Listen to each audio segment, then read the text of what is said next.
Welcome back, everyone. Today we're doing a deep dive into a book that's had a pretty big impact on Christian couples. Yeah. It's called The Act of Marriage by Tim and Beverly LaHaye. Oh, yeah, I've heard of that one. Have you read it?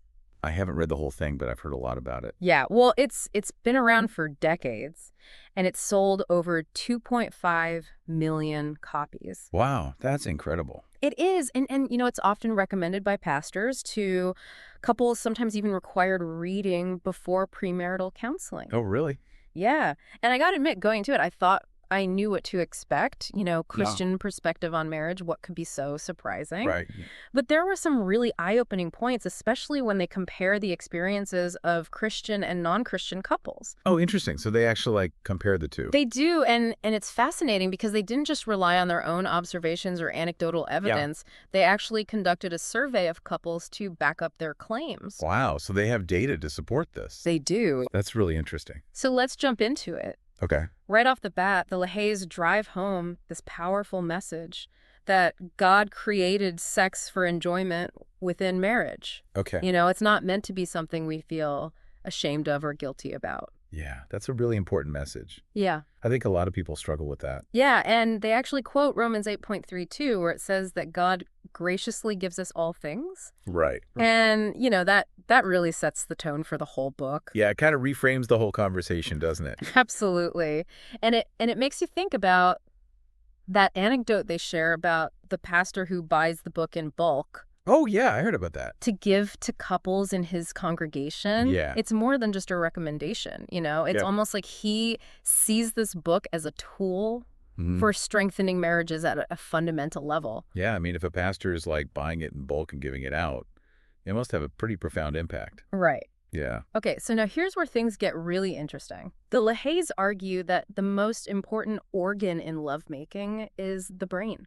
Oh, wow. It's the control center, That makes sense when you think about it. Yeah. But it's not something you hear emphasized a lot. And they share this pretty striking story to illustrate their point Okay. about a college athlete whose wife practiced abstinence. Mm-hmm. And sadly, it led to him being unfaithful. Wow, that's a really tough situation. Yeah, and it's a stark illustration of how crucial it is to understand Yeah. the emotional and psychological dynamics that are at play in a marriage. Right, because you can't just separate the physical from the emotional. They're Exactly. all intertwined. Physical intimacy isn't just physical, it's deeply connected to our thoughts, our feelings, our unmet needs. Absolutely, and I think sometimes that gets overlooked. Right, and that leads us to another key point. Okay. Recognizing the differences between men and women Yeah. when it comes to their sexual needs and responses. It's huge. The LaHayes go into detail about the 4 phases women go through during lovemaking and how husbands can best support their wives Right. through each stage. Yeah, that's so important because men and women are wired so differently. Absolutely. And it's not about, one being right and the other wrong. Right. It's about recognizing and appreciating those differences. Yes. And learning to communicate effectively within that framework. Yeah. Communication is key in any relationship, but especially in marriage. Oh, for sure. And they have this great analogy in the book. Yep. They compare a woman's auditory mechanism to a thermostat. A thermostat. A thermostat. Okay.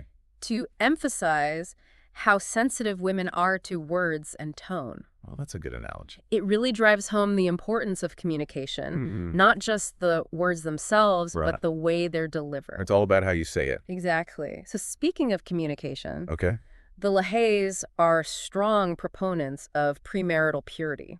Right. So they're coming at this from a very traditional perspective. They are, and they actually reference their other book, Yeah. Against the Tide, which delves into that topic more deeply. So they've written a whole book on that. Yeah. Wow. And in the act of marriage, they talk about this growing trend Okay. of virtue rings. Virtue rings.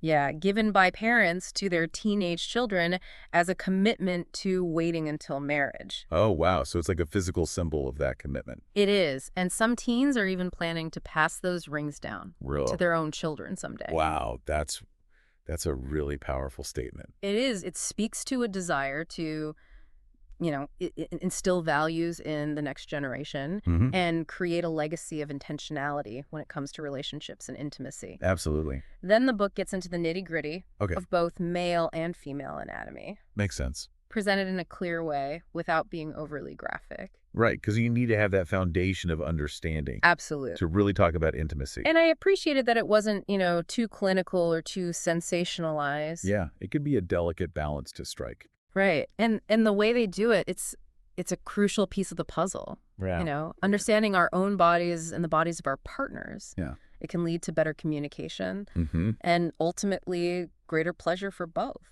Absolutely. Taking away the mystery can actually enhance the experience. I think so too. Yeah. And then they offer really practical advice for newlyweds. Okay, like what kind of advice? Things like the importance of privacy, Yeah. using lubricant, Mm. and managing expectations around simultaneous orgasms. Right, because that's not always realistic. No, it's not. And they actually share a statistic that 9 out of 10 brides Wow. don't experience orgasm during their first time. Really? 9 out of 10? 9 out of 10, Wow, I did not know that. which is incredibly important to hear because it takes the pressure off. It does. It totally normalizes the experience. It does. Yeah, because I think a lot of couples feel like they have to achieve some kind of ideal right away, Right. and that's just not realistic for most people.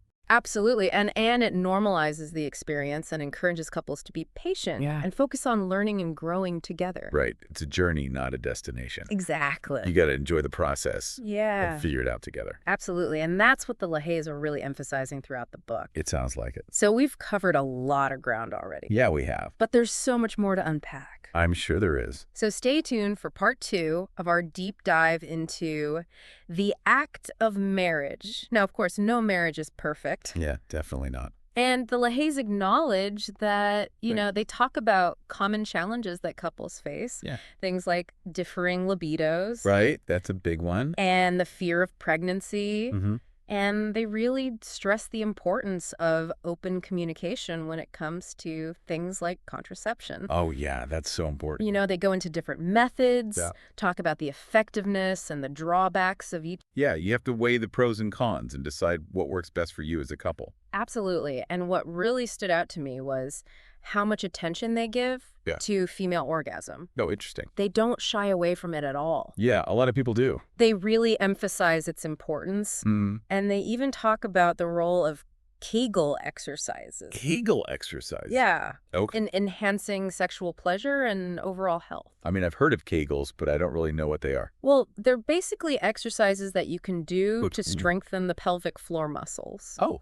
And the LaHayes were big proponents So of the- something called the Femogen device. The what? The Femogen. Femogen. It was designed to make Kegel exercises Okay. easier and more effective. Oh, interesting. So it's like a tool to help you do Kegels? It is, and they even encourage readers to reach out to family services for more information. Wow, so they're really serious about this. They are. That's pretty cool. And, it's like they truly wanted couples to experience the fullness of what God intended for them in their marriage. Yeah, to really enjoy that aspect of their relationship. Absolutely. It's not just about fulfilling a duty. Right. It's about experiencing joy and pleasure together. Yeah, I mean, it's supposed to be a good thing. Right. Right. Okay, so we've talked about the positive side of things, Mm-hmm. but they also address some of the more sensitive topics, Okay, like what? like impotence in men. Oh, yeah, that's a tough one. Yeah, they talk about the various causes, Oh. both physical and emotional, Mm-hmm. and they highlight the impact that things like guilt and fear and bitterness can have. Yeah, those emotions can definitely take a toll on a relationship. And they share some really powerful stories about men who experienced impotence because of unresolved emotional issues. Like what kind of stories? Like the man who subconsciously called his wife mother Oh, wow. because of a strained relationship with his own mom. Oh, is that sad? Or the man whose bitterness towards his mother Yeah. manifested as impotence in his marriage. Wow, those are really powerful examples of how our past can affect us in the present.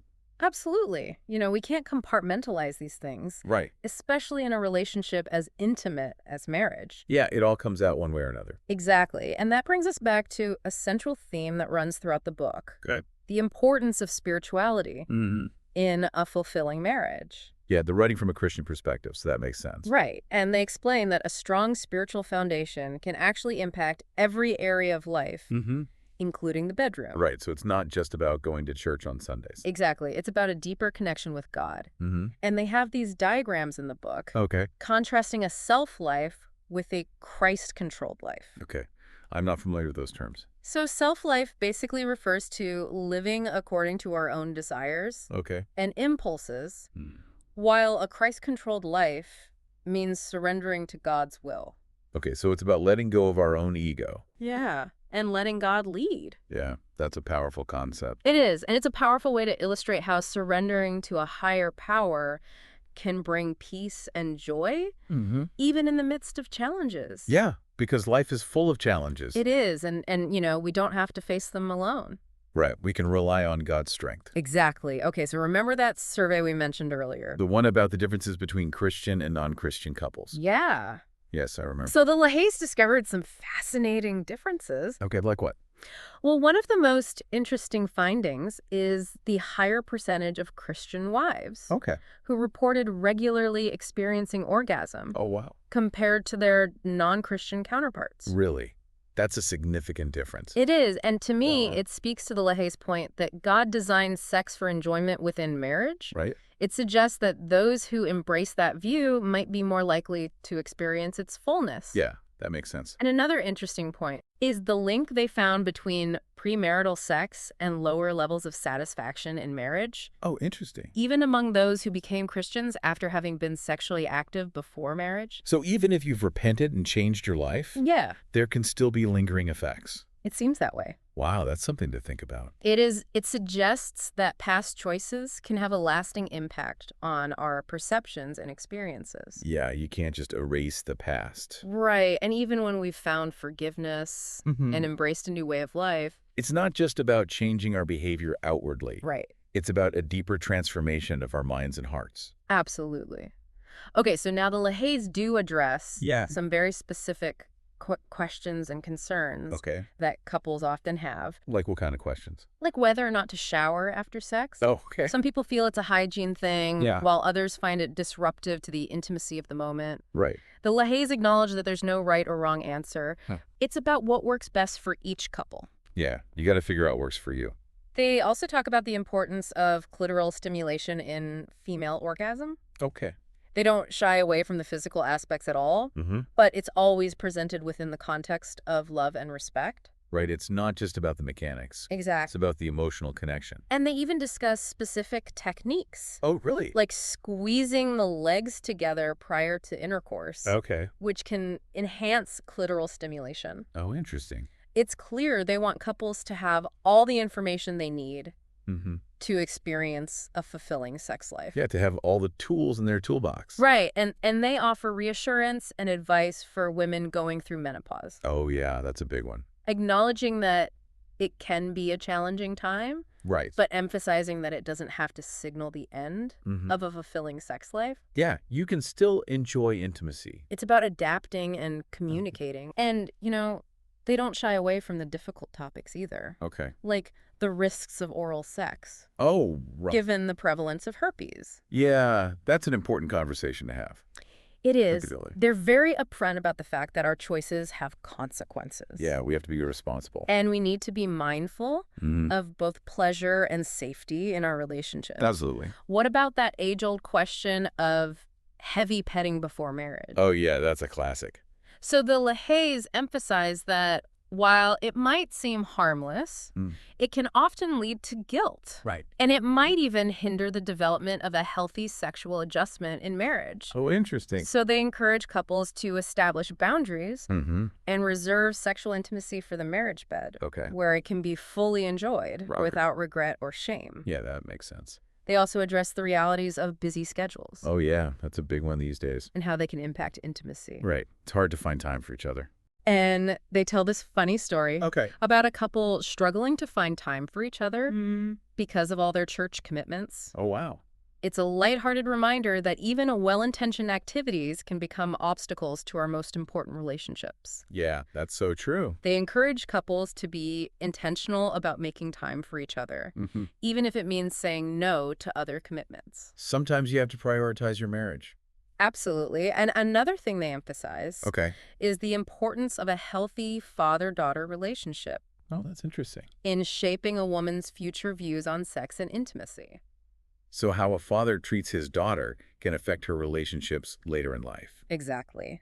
They observed that women who had warm, loving relationships with their fathers tended to be more comfortable and confident in their sexuality. Wow, it's fascinating. Now, while they focus primarily on traditional families, Mm-hmm. they do acknowledge the challenges faced by single parents and offer encouragement and advice for communicating openly with children about sex and relationships. Right, because it's important to talk about these things. It is, and for couples struggling with incompatibility, Mm-hmm. they offer hope and guidance, sharing stories of couples who overcame seemingly insurmountable differences. So they believe that even when things are tough, Yeah, there's still hope. absolutely. That's good to hear. Ultimately, they reject divorce as an option for Christians Okay. and encourage couples to seek God's help in finding healing and restoration. So they're really advocating for staying together and working things out. They are. They believe that even when we make mistakes, God can work through our experiences for good. It's a message of hope and redemption. It is. And before we wrap up, Okay. I want to go back to one of the LaHaye's most important points. Okay. The power of continuous effort Mm. and communication in a marriage. Yeah, you can't just coast. No, you You can't. got to keep putting in the work.